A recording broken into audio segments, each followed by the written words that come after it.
I think Trump's running mate, J.D. Vance, seems like an entirely unpleasant individual, exceptionally unpleasant, potentially. But I do actually agree with one of the policy proposals he's expressed in the past. Let's give votes to all children in this country, but let's give control over those votes to the parents of those children.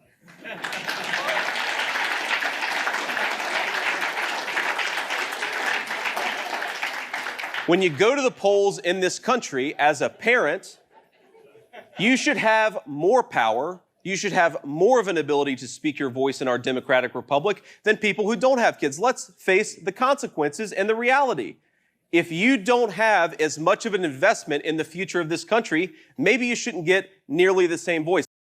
Now, I should be clear here. I think the way Vance framed that argument was reactionary and wrong. I also think incredibly unpersuasive. I think people without kids are invested in the nations they live in. I don't have kids, right?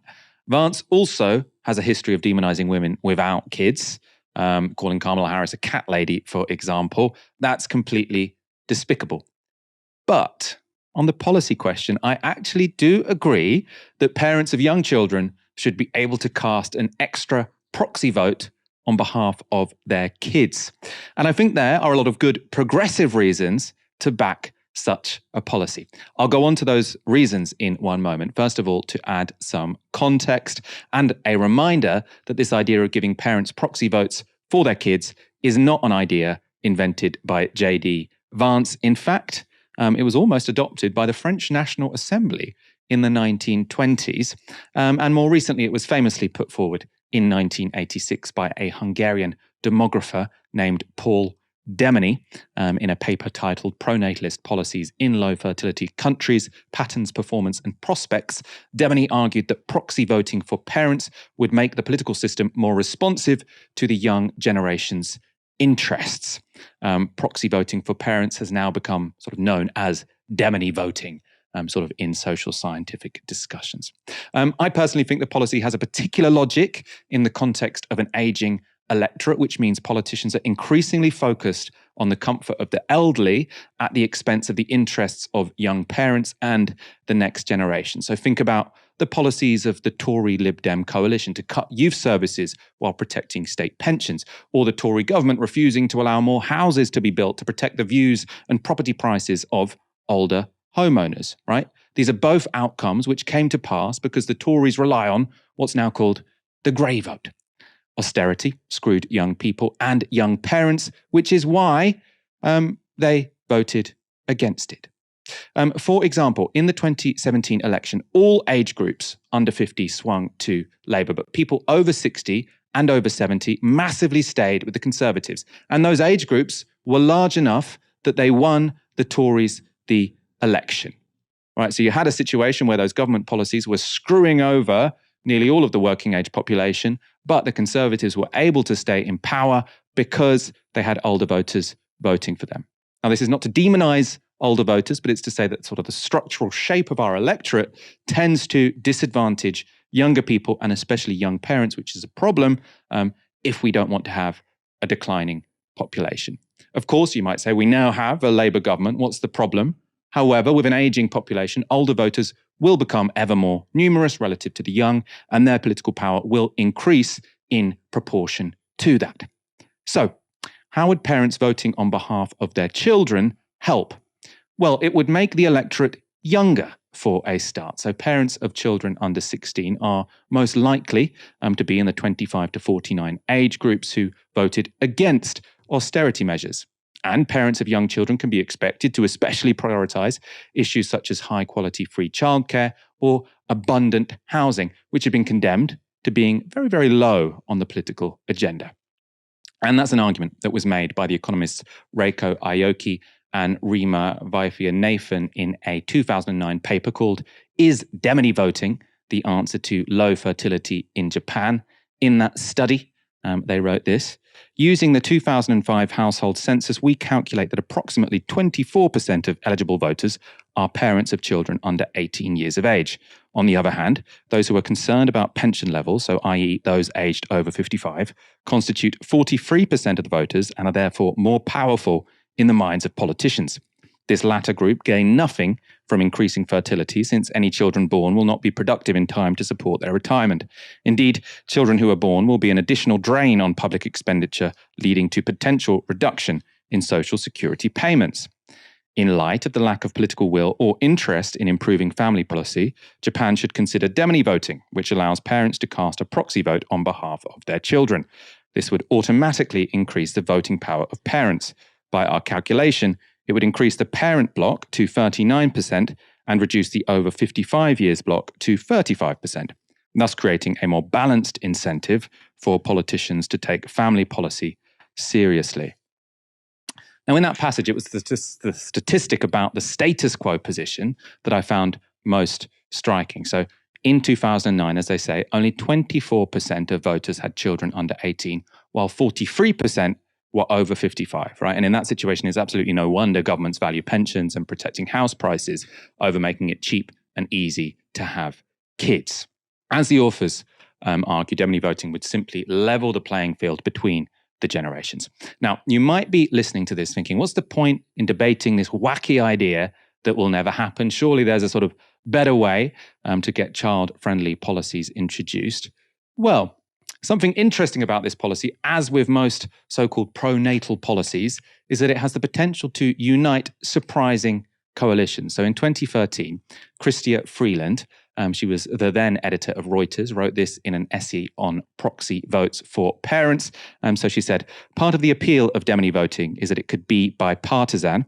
It is hard to imagine an idea more likely to empower pro-family, socially conservative communities and liberals who often find mothers to be a softer sell should like the notion too. Best of all, demony voting could be a way for the developed world to get beyond one of its deepest afflictions, our aging, consumption-based societies focused on today. We need to find a way to build for the future. Maybe enfranchising our children is the answer. Chrystia Freeland is now the Deputy Prime Minister of Canada. It goes without saying, of course, unlike Vance, she managed to make her case for demony voting without demonizing women without children as being cat ladies. Aaron, I tweeted my support for demony voting, for proxy voting for kids on Twitter yesterday. I have to say the reaction was terrible. People hated it. I got well and truly ratioed. You joined in with the mob. You said you obviously disagree with the proposals. Why do you think it's... You said you obviously disagree with the proposals. I don't think I was part of quote unquote the mob, Michael, but carry on. You said you obviously disagree with the proposals. So I want to know why you think it's so crazy. I said obviously, but I think you're talking about very real problems. All the issues that you've just raised there, I think any sensible person would agree these are major issues. We don't have a political system right now which has to respond to the incentives to create affordable housing, to provide decent childcare, which can address the demographic crisis coming down the line. But for 3/4 of the planet, by the way, these are trends that the top 50 countries by GDP are all affected by having a fertility rate lower than 2.1. We can talk about why that's an issue in a moment. People might think, so what? That's good. You might say, well, if you're around 2.1, not a problem. Once you go below 1, it is a major problem, actually. It's going to be very hard for your society to just basically reproduce itself. By the midpoint of this century, Japan's going to have 3 people of working age for every 2 retirees. It's going to be very hard for democracy to solve basic problems when you have that kind of composition. And these are good problems to have because, of course, longer life expectancies for most places, even places like the UK where life expectancy is stagnating, you're seeing a significant chunk of the population living longer and longer and longer. That's going to have major costs. But I think the part that's not often talked about enough is the changes to the political cultures of democracies as they become gerontocracies. That's a major feature of really, I think, the last 15 years of Tory government. That's one point. They were repeatedly getting voted back in because there was cheap credit, but also, of course, the pensions triple lock. It's extraordinary. They won an 80-seat majority while losing the working age population in the 2019 general election. Extraordinary. Shouldn't be happening. Of course, much of the media was just too obsessed with bashing Jeremy Corbyn rather than having a sensible conversation about that. So I think all the problems and the challenges you're talking about, Michael, are all absolutely right. You're entirely right about the incentives for creating family-friendly policy, how they don't exist. You're entirely right about so many things here. Now, the question is this an appropriate solution? I would have a few reservations. Firstly, I'd say that there are other things we can do which are less controversial, much easier, I think, forced representation is one thing, for instance. If you want long-term strategic planning over a 10, 20, 30-year horizon, it's quite obvious to me, actually, that PR is preferable to first past the post. It's obvious. Compare the United States and the UK to continental Europe in terms of long-term decision making. Why is it long-term? Because you generally have, you generally have the same actors in power for sustained periods of time. If you look at our system, you've got the NHS.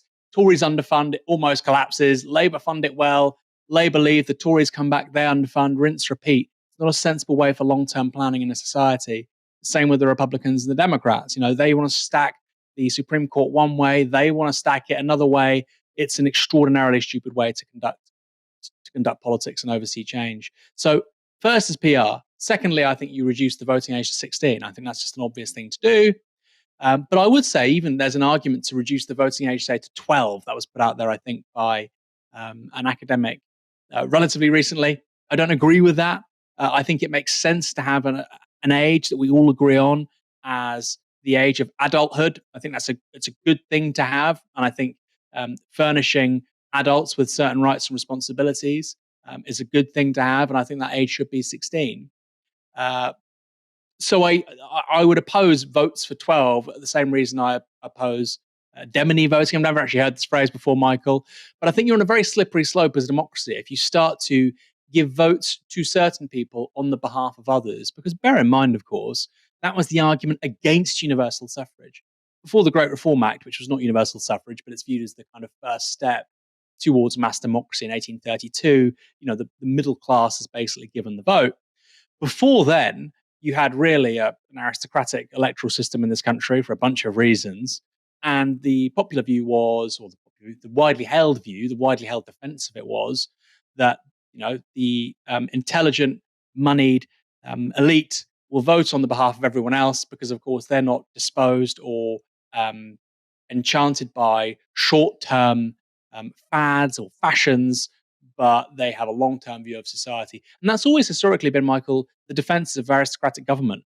If you look at people, for instance, who would favor hereditary peers, and some people do, you might not believe it, but some people do, they would say that having a House of Lords comprised of hereditary peers makes more sense than having an elected second chamber, because ultimately they are not amenable to this or that special interest within the electorate, and they can have a longer-term view with regards to maintaining the public interest over 50, 100, 150 years across generations. They can serve the public interest in a very different way to how we view it. And I think the problem we have with our societies right now, with this sort of interface of democracy, gerontocracy, and money suffusing politics in the way that it has over the last half a century, really, the problem we have is that we discount the future. The individuals of tomorrow simply do not matter in terms of the policy making of today, and that's most visible with climate change. But it's the case with many, many, many issues. Infrastructure, HS2. Oh well, it's not that good for me if I think about this and that. Actually, on balance, no. Crossrail is going to last for 150, 200 years. Just as the London Underground was built 150 years ago, we still use it, right? So when you think about infrastructure, when you think about climate change, when you think about all kinds of long-term things, the biodiversity, action on these things isn't just acting in our rational self-interest, it's also acting on the behalf of the people that come after us. And the problem that liberal democracies have in the 21st century is that we literally don't care what they think. They don't matter. They don't matter. Now, if people 300, 400, 500 years ago, 1,000 years ago had felt like that, the world would be really shit. So we clearly need to think about mechanisms about making sure that we don't discount our the people who come after us, our successors. And I don't just mean our biological successors. I mean, literally, members of our species in 500, 1,000 years, 2,000 years. What can we do so they don't hate us and blame us for fucking up the world, which is what we're doing? These are really important questions, but I don't think that demony voting is the solution. So I'll respond in two parts. So we're in an interesting position because we both agree essentially on the problem, which is that our political system is sort of structurally disfavoring future generations and even current younger generations, right? We sort of agree on that front.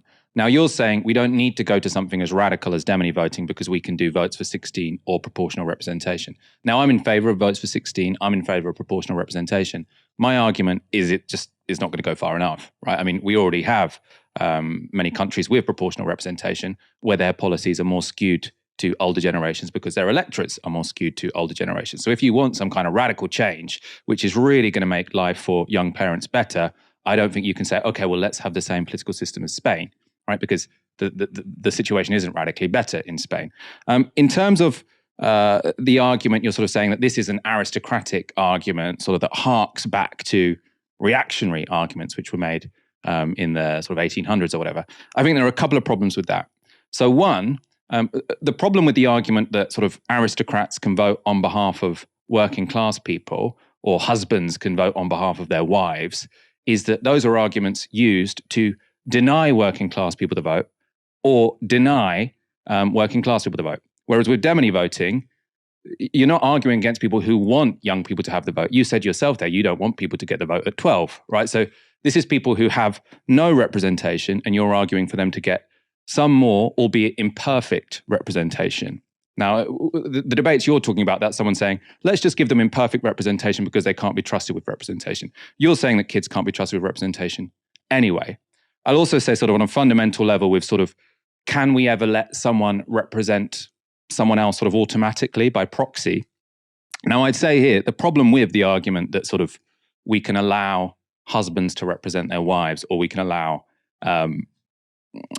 aristocrats to represent working class people wasn't because it's inherently wrong to say that some people can represent the interests of other people. It's that there was nothing to suggest that working class people or women would need representing. Whereas when it comes to young children, there are so many examples in life where we do say, oh yes, it is actually perfectly acceptable for a parent to make a decision on behalf of their child, what school they go to, I mean, what vaccines they get even, right? So the idea that parents can make decisions on behalf of their children, we accept that. The problem, I think, with men making decisions on behalf of their wives wasn't that you have one human making a decision on behalf of another human. It's that positions women as having less agency than men, which is wrong. But children, especially young children, actually probably should have less agency than their parents, and that's actually how we organize society. How would you respond? I didn't use the male-female example for that reason. I think that's just stupid. But I do think the argument, for instance, for property ownership being the means to access the vote, I think it's coherent. I don't agree with it, but I think it's coherent. You have property, you have a property interest in society, therefore you get the vote, right? You have a different interest to, in relation to the future than somebody who doesn't have property. I don't agree with that. But it's similar to what you're saying, and it's similar to the sort of the reactionary arguments, not even conservative, reactionary arguments against universal suffrage in the 19th century. Now, I agree with you to the extent that in societies with incredibly low levels of child rearing and children, which will be a huge social challenge going forward, it will be extraordinary. It will be very tough. It'll probably be quite nice afterwards. In 150 years, once we sort of fall, planetary population falls to like a homeostatic 2.5 billion in like 2300, and we've got the infrastructure for a planet of 10 billion, and we've got all these resources and high automation.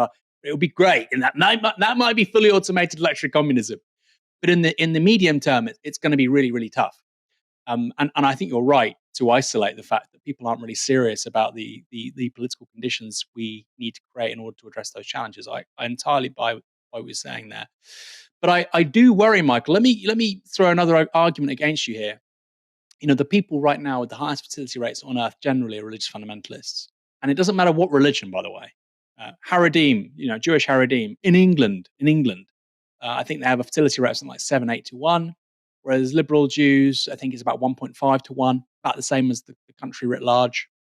If you look at in Israel, ultra-Orthodox Haredim Jews, again, it's about 7-8 kids per woman, whereas the actual wider birth rates, I think is slightly higher, but not great. It's about 2.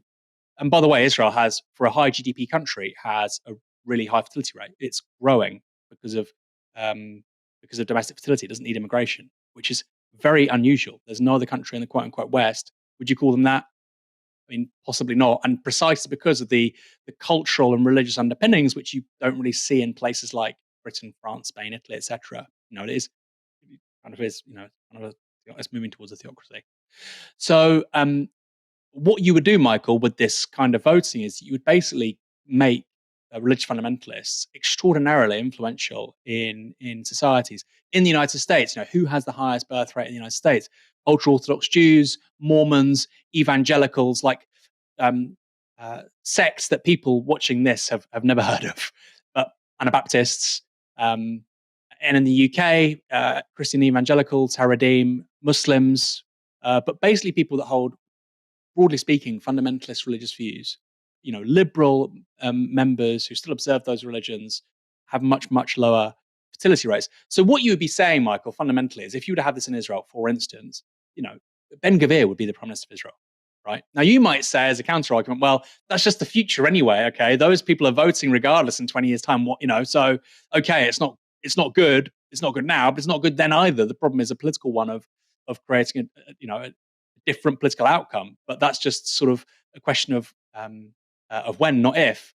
So, I mean, that's a decent counter argument. But I think you would see a massive, massive growth in political influence amongst religious extremists if you had what you're proposing. People are saying, "Oh, this is like the Handmaid's Tale." It would probably, in terms of the proposal, it would probably elevate a politics of the Handmaid's Tale. It would normalize actually incredibly reactionary political views. And by the way, this is a challenge for liberals and the left, right? This really matters.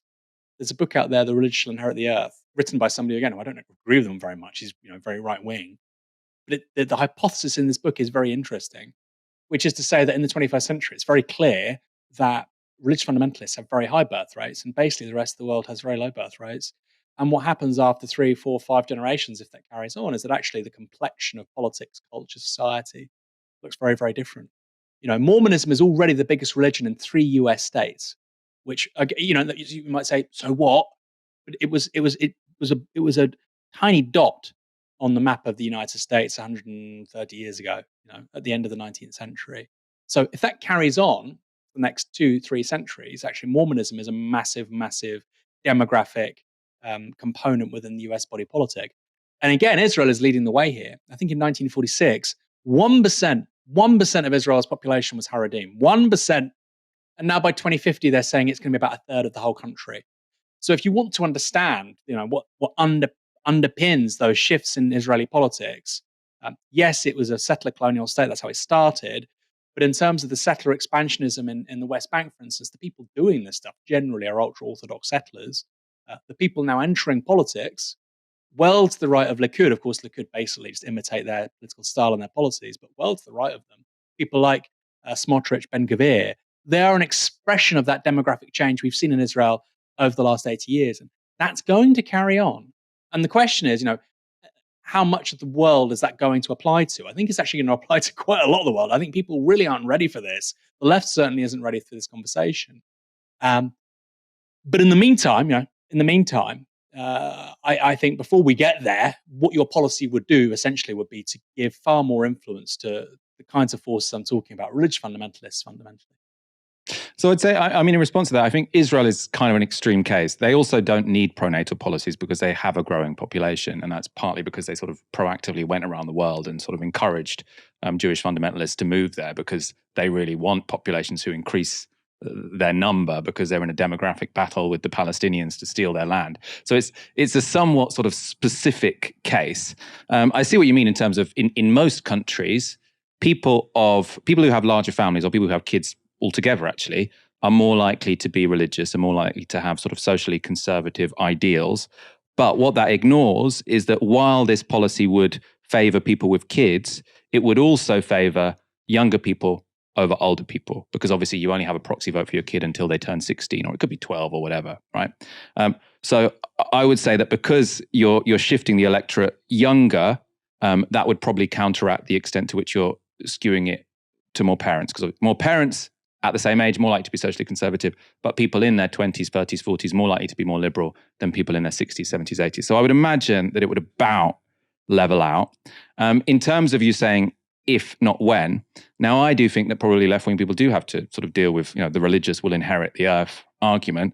But I would say if you want to have a situation whereby socially conservative people don't inherit the earth, you want to make it much more easy for people to have kids. Now, the reason I say that is because I think if you make it really difficult to have kids, then you need a really strong motivation to go out and do it. And what's a strong motivation to go out and do it? God, right? So if you make it hard and you need this strong motivation to have kids, then people who don't believe in God won't bother. People who do believe in God will. And so I would say, if you want to have a situation where we sort of have a liberal future, what you want to make it more easy for people to do is people who aren't motivated by God to say, actually, you know what, having a kid isn't going to be that big a sacrifice, which at the moment it really is, by the way, financially. So I would say that's why you need massively pronatal policies. And this is the kind of structural change that would get you there. And I'm not convinced you've sort of suggested a similarly structural change that gets us there. How do you respond? We should wrap up fairly soon. I think you're right in terms of that religion shall inherit the earth hypothesis is a very powerful one, frankly. And I think you're right to say that actually for people with liberal values, it's really important to reduce the costs of having kids, right? I think that's absolutely true. We should do that through socialized childcare and a bunch of other things as well, of course. I think that's absolutely true. And of course, it goes back to one of my favorite sayings: a society grows great when people plant trees in whose shade they will never sit. You need to think about 500, 1,000 years in the future, which we have forgotten as a society. Because liberal modernity is always about now, now, now, now, now. That's one of the conservative critiques of liberal modernity. I mean, it has many good things about it, but that's one of the critiques, is that there's generally a failure to think about the future. Most people literally don't think it'll happen. It's going to happen, right? Most people are, oh, well, humanity won't be here in 200 years. We'll be here. We've been here 300,000 years. We'll be here. Unless a meteor hits the earth and it gets rid of us like it got rid of the dinosaurs, we will be here. And we have a responsibility to make sure that what is left of those people on this planet is not a pile of steaming shit because of our behavior. Now, to go back to your point about I'm not offering a structural proposal in response, one structural proposal, which again I don't agree with, would be to say, well, we don't need democracy. We need long-term planning overseen by an autocratic government. Now, of course, in 2024, if somebody said that, they're probably thinking about China, aren't they? That's one argument. So you could have an anti-democratic argument against it. Like I say, I just think there are some very successful societies out there, Michael, which do have more of a tendency to long-term planning than we do. They tend to have PR. They tend to have younger people more engaged in the political process. So I don't think in absolutes like you, Michael. I just think that a decent solution to this, the Tories do not win the 2019 general election if you have PR and votes at 16. Actually, austerity never happens in the 2010s. We probably do have more social housing. We probably do have better conditions in which to raise children. So that I don't need to offer a quote unquote systemic response. I do think we need to embed longer term strategy and thinking into our political culture. But that's actually an issue of ideas and attitudes as much as anything else. We are a blip. We've been around here for 300,000 years. We're probably going to be around for another 300,000 years. I know people don't like to hear that because we like to think we're important. And what makes you feel more important than the idea that there won't be people after us? There will be. There's going to be lots of people after us. We should look out for their interests as well as our own.